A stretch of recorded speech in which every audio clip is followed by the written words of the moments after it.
Welcome in, everyone. Today we're doing a deep dive into this YouTube video, and let me tell you, it's something else. It's called "Islam is a False Religion." Oh, wow. Yeah, tell me about a bold statement. Yeah. But, before anyone gets any ideas, we're not here like pick sides or debate, anyone's beliefs or anything like that. We're much more interested in the arguments themselves, like what makes these arguments interesting, what makes them compelling, even if you don't agree with like the final conclusion. Yeah, and it is kind of fascinating how much religion gets people going online these Oh, days. yeah. This video, it's from a creator named Kyle, who seems to have a pretty big following, a lot of interest in this kind of, Yeah. theological critique stuff. And you're right, that title, it's like, come on, you're going to click on that. Especially probably people who are maybe already a little skeptical of Islam, Oh, right. definitely grabs your attention. It's like clickbait gold or something like that. Totally, totally. All right, so let's get into it. So the video starts off, and it doesn't waste any time. It claims that Islam lacks continuity with Judaism and Christianity, which, just as a reminder, those are the Abrahamic faiths, grouped together because of their shared reverence for the prophet Abraham. Right.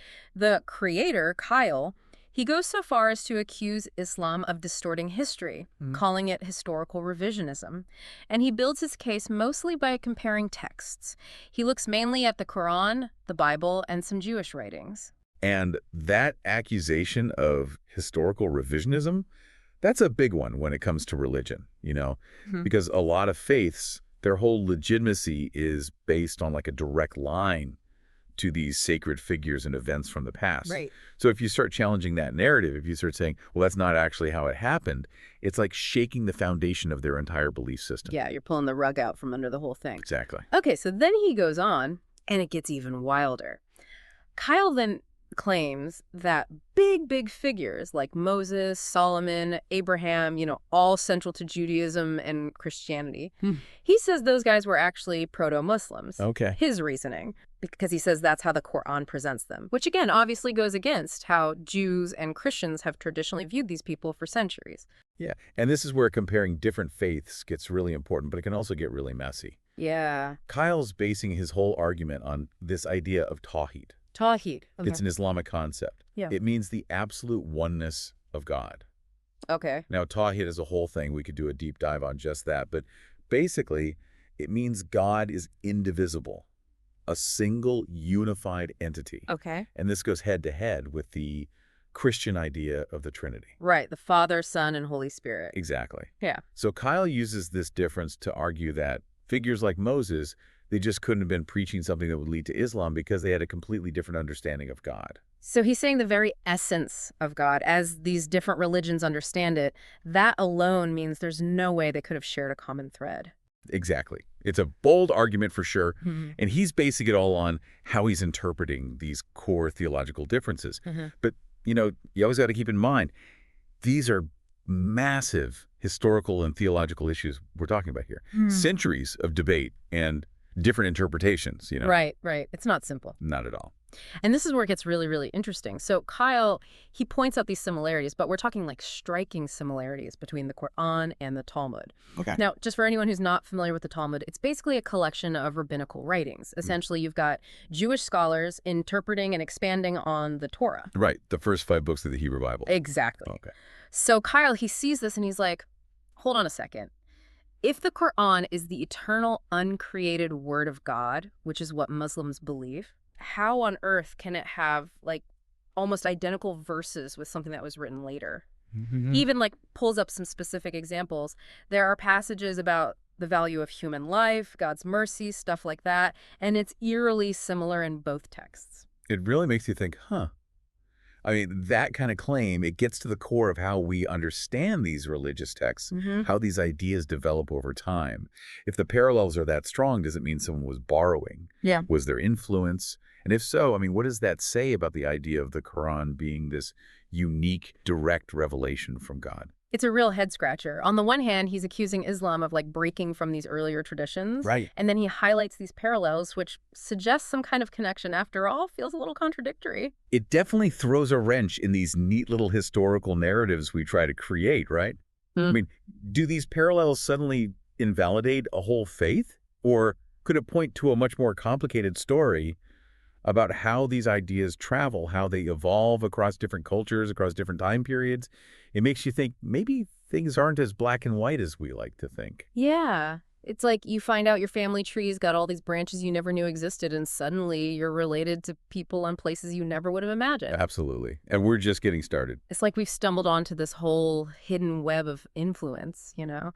But Kyle doesn't stop at just the texts. He starts critiquing Islamic practices too, especially its stance on icons. He even goes as far as to call it inconsistent. Right. And he even compares the Quran itself to an icon. Yeah, this is where the video takes a really interesting turn, I think. So Kyle, he focuses on this idea of iconoclasm, which is basically just a fancy word for being against religious images. Okay. And it's not just an Islamic thing, by the way. Right. It's been a big point of debate and controversy within Christianity for centuries, really. He argues that, for Muslims to venerate the Quran, like they do, but then reject icons, it's kind of hypocritical. It's like saying language, yeah, that's symbolic, but images, no, those aren't. Okay, I got to be honest, that's one part where I was kind of lost. Can you maybe explain that a little more? Like, what's the big deal with iconoclasm? Yeah, so to get iconoclasm, you got to rewind a bit, go back into Christian history.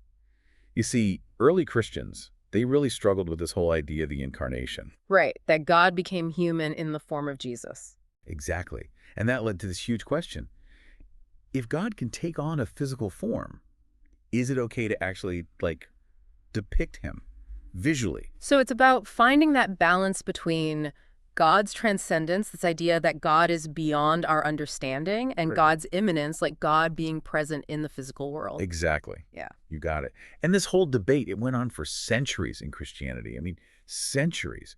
Iconoclasts, they argue that any visual representation of God, anything you could see, that was idolatry. Like, it went against that whole commandment about worshiping idols. Right. They thought it was limiting God, Yeah. trying to cram this infinite being into something finite, something you could wrap your head around. Which brings us back to Kyle's point about the Quran. Yep. He's basically saying, look, if icons are physical representations of something sacred, then isn't the Quran this physical book that contains the words of God? Isn't that basically an icon itself? It's a good point. I'll give him that. Yeah. And it exposes this really interesting tension within iconoclasm.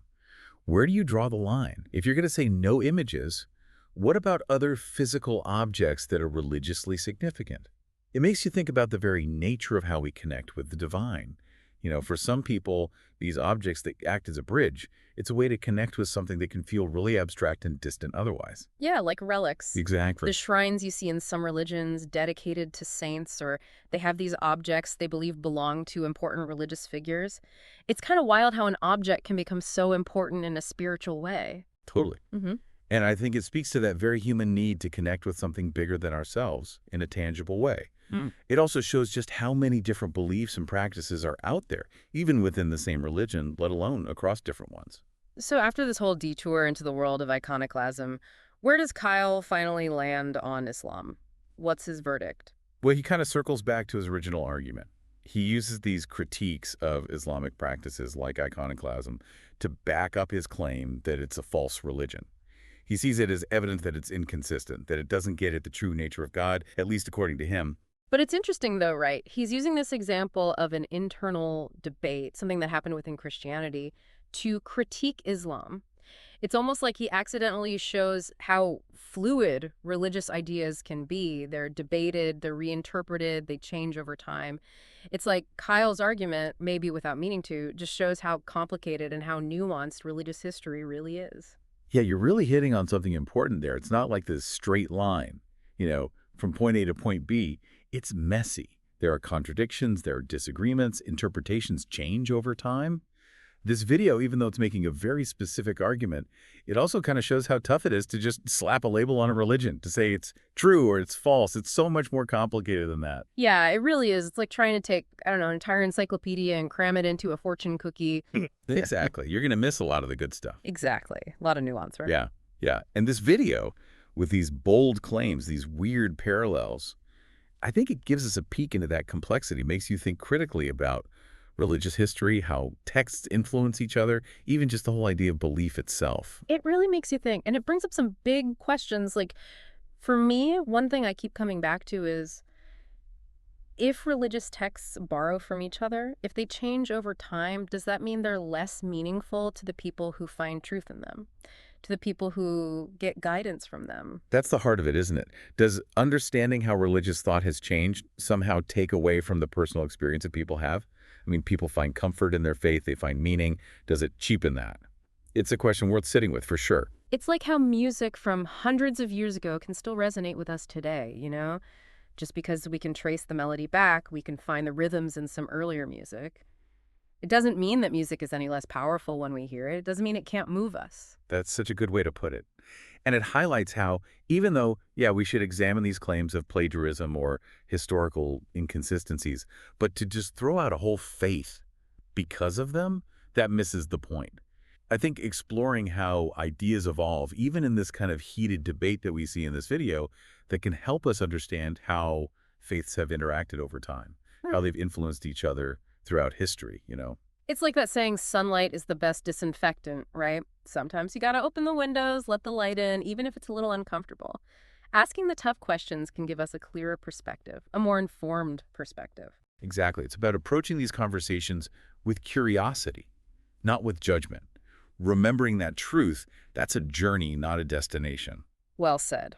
And with that, we've come to the end of our deep dive into, well, this pretty wild corner of YouTube theology.